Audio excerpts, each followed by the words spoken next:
lot then. So today the products that I'm using are the Starry Night embossing folder. I'm also using the Festive Tatty words. You don't have to use them all in one piece. I've not used them all in one piece today. I've cut mine and I've actually cut the little tails off, which felt a bit naughty doing that, but they just wouldn't have looked right if I'd have left tails on one end and not the other, and you'll see what I mean when we get to that bit. And then of course I'm using the fabulous layered snowflakes, but they are beautiful dies and they're cut like a dream. Right, so you all know that I'm making a card based on the beautiful centerfold diamond card that our lovely Mary made that was on TV. Absolutely stunning looking card. I don't think mine's going to look quite that good, but really it's the card that I'm showing you how to make, not what's going on it. So let's run through the pieces of card that you're going to need. Okay, so you're going to need several pieces of card. Now there's no matting and layering on this because you don't really need it. If you were just using papers, then of course you could mat and layer. So your base card is a piece of card that is 4 inches by 12 inches. And then you're going to need 2 pieces of card which measure 2 3/4 by 2 3/4, and that's inches. 2 pieces of card which measure 2 1/2 by 2 1/2.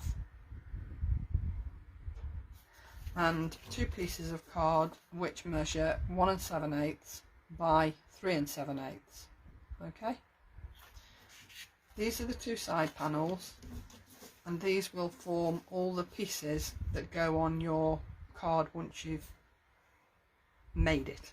Okay, so we're going to go through all the scoring and making of the actual shape before we do anything else. So the first thing you're going to do is score your card on the long side at 2 inches, 4 inches, 8 inches and 10 inches. Okay, now then, the other thing you need to do is taking a pencil, put a pencil line at 6 inches on the top of your card, turn it round and do the same on the bottom. And that's the easiest way to do it on a scoreboard like this, because it means I haven't got to line up the right channel on here. Okay, it's going to be 6 inches either way because it's a 12-inch piece of card. Alright, now the next thing you need to do is make your diagonal score lines. So you're lining up your 2-inch score line with your 6-inch pencil mark. Now you can see on my scoreboard possibly that I've put a pencil line down here. That's just so that I can see where I'm going when I'm doing sort of diagonal scoring like this. If your scoreboard has got diagonal lines on it, then that's great. Mine hasn't. Okay, so you're scoring on the diagonal from your 2-inch to your 6-inch pencil mark. Okay, and then you're doing exactly the same on the other side. So you're scoring from your 2-inch score line to your 6-inch pencil mark. Now I know you can't see my score lines, but when I score it and burnish it in a second, you will see the lines more clearly. Now the only problem with doing it this way is sometimes I'm not going to be able to line it up totally on point on this pencil line. That's just the nature of the beast. It's not going to make any difference to the finished card. Okay, so again on the other side you're doing your 2-inch score line to your 6-inch pencil line and score on the diagonal again, and then again on the other side 2-inch score line to your 6-inch pencil mark and score. And then all you're going to do then is burnish every single one of those lines so that they all stand out. And when you're just burnishing the lines and you're folding this card, just make sure that your card lines up with the other piece so that it's always square. That's what I'm trying to say. Okay, because you don't want it all wonky if you can help it.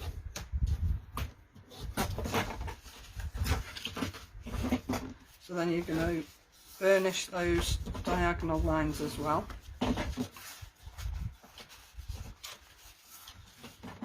I've done this about 4 times now, so all I can say is, whilst it might look not difficult, the more you do it, the easier it gets. I'm quite sure Mary does it completely different, but never mind. Okay, so I've done all my score lines, so now you'll see that when I fold this card, it will automatically fold along those lines and give you your shaped card. Okay, so I'm just going to go over the score lines on here and just re-burnish them, just so that I know they're all scored and burnished properly. You don't have to, but I like to. Okay, so that's your basic card shape done. Alright, now then, the pieces of card that I've said you will need, these 2 long pieces are your side panels, and you can see there isn't much of a mat here because I didn't want there to be.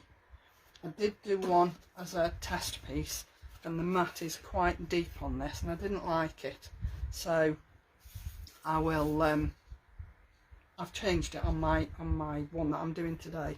I've made it so that this piece here is slightly bigger, so that it's got a smaller mat to it.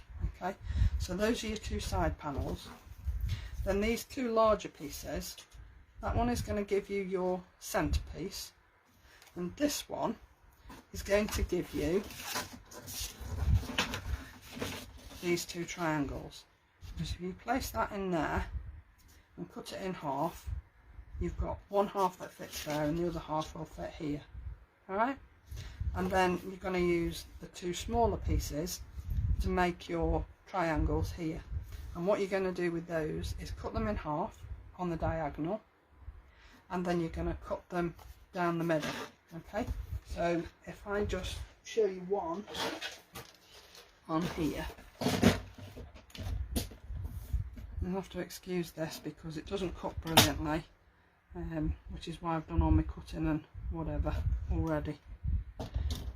If your blade isn't very sharp and you're worried about ragging your card, put your blade in the middle of the piece that you're cutting, so that you're cutting from the middle and you're not starting on an edge of your card. Okay, because that's how you will rag your card. So if you start from the middle, press down, you won't actually rag your card. But you can see it's not a brilliant cut. I need a new blade for it.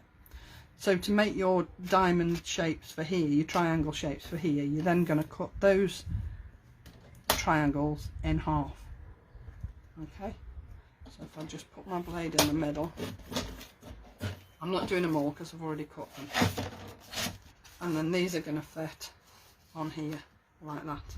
Okay, and you can see there is a slight mat on that. Alright, now then, what I would say is, if your cutter, unlike mine, has a really sharp blade and you're confident to cut your card once you've embossed it, then you can emboss this card before you cut it up. I haven't. What I decided to do, because my blade isn't brilliant in that, I have bought myself a guillotine, but I'm not confident enough with it yet to trust myself to cut them right, so I need more practice with it.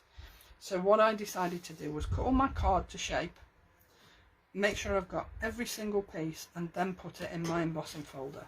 So it might take you a couple of runs, but I'm just putting these in this folder. I'm obviously going to put the triangles in separately, and one piece of that card, because the piece that goes on here doesn't need embossing. I mean, you can if you want, but I know Mary hasn't, so I haven't. Okay, so put your pieces of card in there, do the same with all the triangle pieces, run it through your die cutting machine with your embossing plates combination, and then you will emboss all those pieces of card. Okay, but because I don't want to sit and run it through the embossing folder, I've already cut mine and I've already done all the embossing. Okay, see, if you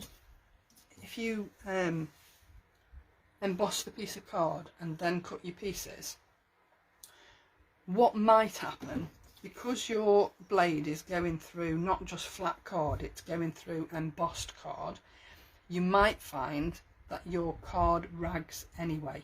I have used a knife before, and I must admit, if I'm cutting a lot of stuff, I tend to use a blade and a ruler, but I know a lot of people don't like that or don't feel confident about doing that. So, you know, if they're using a cutter with a blade, then that's fine.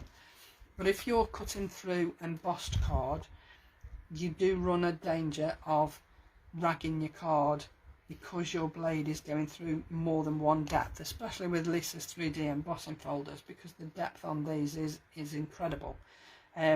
So I would personally, for me, cut all your shapes, cut all the pieces down to what you need them to be, and then put them in the embossing folder and run them through your machine, because it's not going to take that much longer, and you know that all your edges are going to be crisp, personally speaking, for me anyway.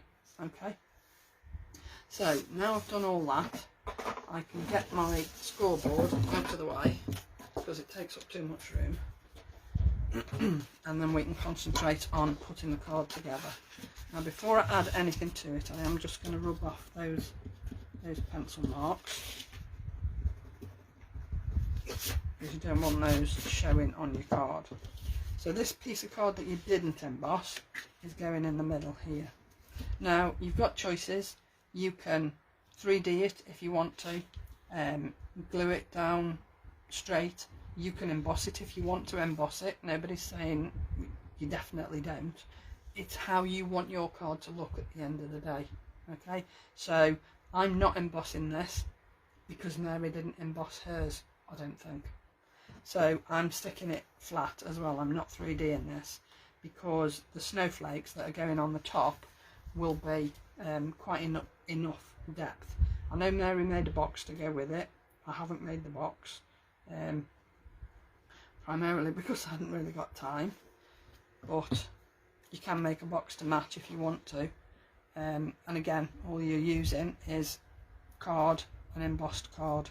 So at the end of the day, that's all it is, and you all know how to make boxes, don't you? It's quite simple. Okay, so that's my base. Now then, all my panels need adding. I was going to have one ready, but I thought I'd just do it all with you anyway, just so that you can see how quickly it comes together. Once you've got all your pieces, it really doesn't take long at all.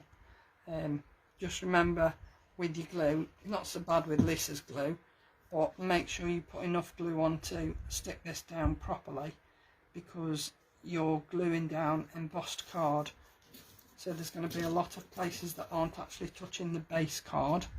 So make sure you put enough glue on the pieces of card that are sticking to that base card. I mean, Lisa's glue will stick most things to most things, so I don't really think you're going to have a problem, but just something to be aware of. You see, when you're adding the glue to this debossed side, the glue isn't sitting on all of the card that's going to touch your base card. So, you know, just be aware of that, and maybe add a little bit more than you would normally add, just to be on the safe side. I always tend to use wet glue because whilst the double-sided tape is quick and good, it does tend to dry out over time, and if people save the cards that you make them, or you're making something for you to keep, the last thing you want is for the tape to dry out and all the bits of your card fall apart, because they will do. I mean, the red liner tape is brilliant, but like all tape, it will dry out at some point. So I'm literally just adding these pieces of embossed card into the relevant areas that they correspond with on my base card. And you can see there isn't much of a gap on these. In fact, there isn't any gap on the two big ones, which is absolutely fine. You can measure them and make them a bit smaller if you wanted sort of it to look matted and layered, then you could make these triangles a little bit smaller. It doesn't bother me either way, to be honest. I actually I like the fact that some look as though they are and some look as though they're not. So it's entirely up to you, personal choice at the end of the day, it's your card. So you see the smaller ones are,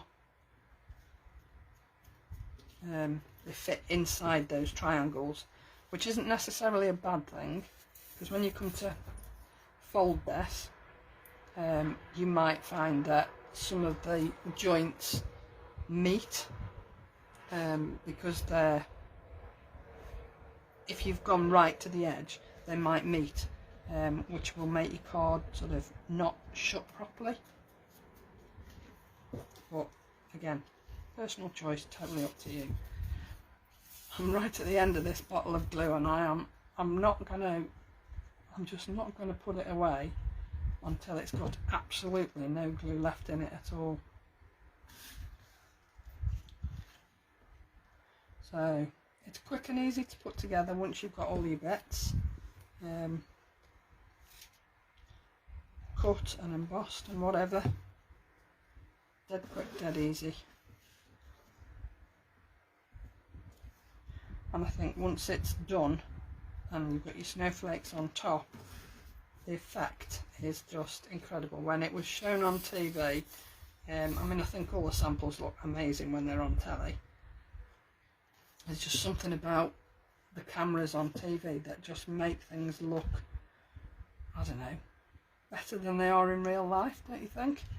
I mean, I know we have an amazing design team anyway, who make amazing cards, but when they're on TV they just look stunning, and this one particularly really stood out for me. So when Mary got down on bended knee and said, please will you demo it, how could I refuse? And then I've got an extra Christmas card already made, haven't I? So now, when I've made the snowflakes, I have used Lisa's satin card, which unfortunately is currently out of stock because it was so popular and so fabulous. Okay, so that's the base of your card all done, and I think even just that looks incredible, and it will stand up on its own because of the way it's designed. So now all I've got to do really is add my snowflakes. Now I've already cut them out and I've already glued them together because they're a little bit fiddly just gluing them together, so I've already sort of gone ahead and done that bit. Okay, and what I've done is I've cut this big one, the largest one. I've cut the background out in Lisa's ice white glitter card. Okay, and then I've used the satin card in, I think, similar colours to what Mary used. I've used the fabulous aquary green colour, which I absolutely love, and the rose pink, because I just think they go together so beautifully. And then I've used just ordinary plain white card as well. Now the one thing I would say, when you make this card, make sure that your base card isn't too thick, okay? Because this one that I did the other day, the base card is quite a thick card. I don't know whether you can see that. It is sort of more a construction card than just a card base card. So when you come to put it all together, it never sits like that. It's always going to open out like this because the base card is really quite thick, and then when you've put your matted layer on top, it's just added that much more thickness to it. So there's thickness on these sides, which means it's not going to actually sit flat. So I've used a textured cardstock for the base, which is a lot thinner than the one I used originally. And then I've cut this smaller one here. Is it the middle one? No, the smaller one I've cut, but I've left the intricate part in the die. And if you look at Mary's card in the group, you will see that that's what she's done with this layer. So she's actually left it inside. Can you see that the actual intricate snowflake part is still in that glitter card, that smaller layer?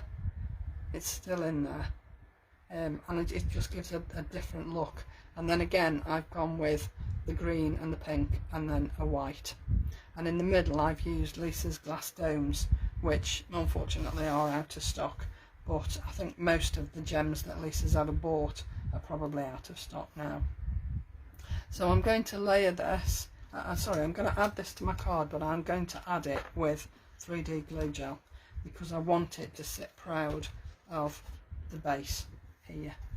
I'm going to flip it over. I'm just hoping that my other 3D glue gel is already dry. Hope for the best. So I'm just going to pop this. Now you see I haven't gone right to the ends because obviously the ends of the snowflakes are going to hang over this central piece here.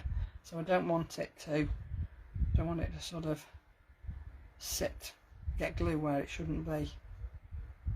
Okay, so just pop that down there, and then I'm going to 3D these as well. So these are both going on the panels, and I'm going to add 3D glue to those as well, just because I want them to sit proud. And they're not going to get squished either, hopefully. Well, they won't because I shan't shut it. But I'll pop that there on the panel, and then pop the other one on the panel that side. And again, these have got glass domes in the middle. I think Mary used the gold and silver faceted gems. Right, so my words, my Tatty words, you can see that I've cut off the squiggly bit, which did feel a little bit naughty, if I'm honest, but you know, needs must. And I'm just adding this flat because I don't want the 3D glue gel to be seen, and it'll be difficult to add 3D glue gel to this to not be able to see it.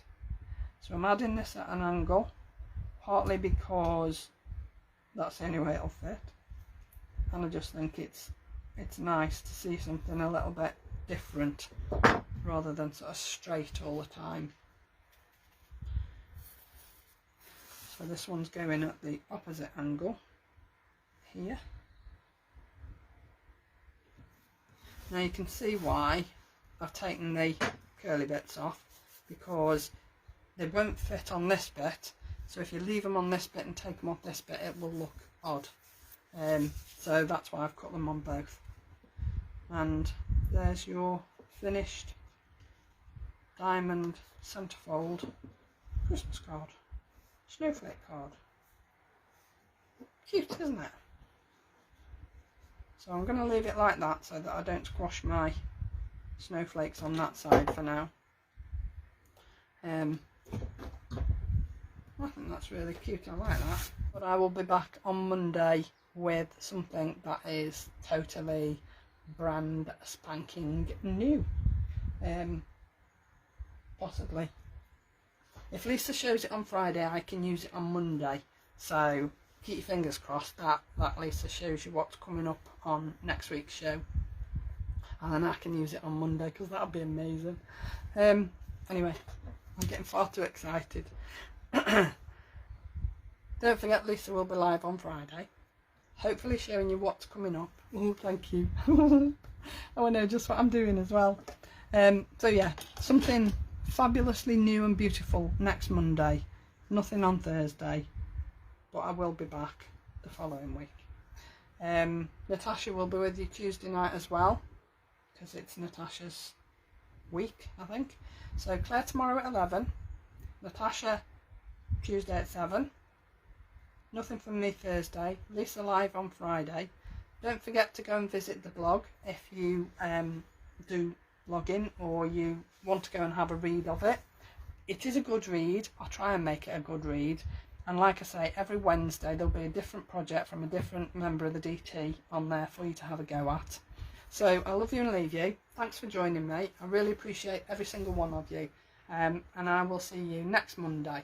Have a fabulous week, everybody, and a fabulous weekend. Bye for now.